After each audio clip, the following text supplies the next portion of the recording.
Is the terminology that you're using hurting your business?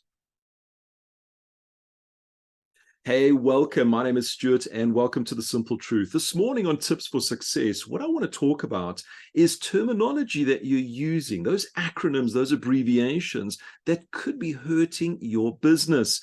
You see, where did these acronyms and abbreviations come from? Well, back in the early days when we started doing text messaging, we were restricted by the number of characters that we could use. So what did we do? Well, what we did was we shortened, we abbreviated words. We made acronyms out of a selection of words, and that became part of our vocabulary. Now, as time has progressed and technology has allowed us to be unlimited with a certain amount of characters, we've continued to use them.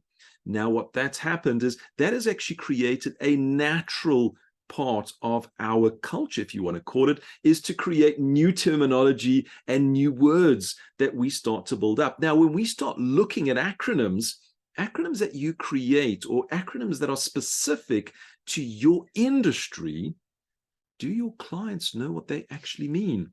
You see, when we start looking at big brands, they do a lot of marketing and people know what those acronyms are.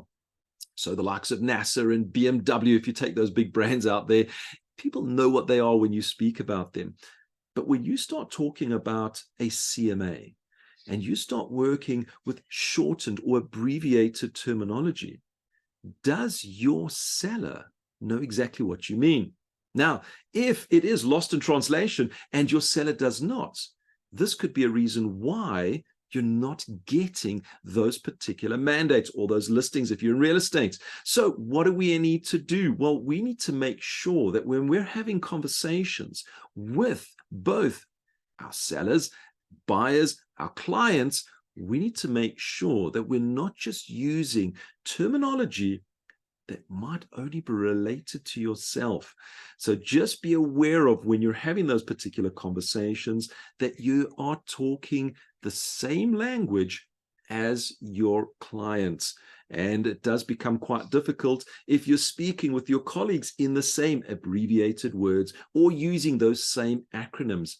Be aware of it and make sure that your client understands exactly what you mean.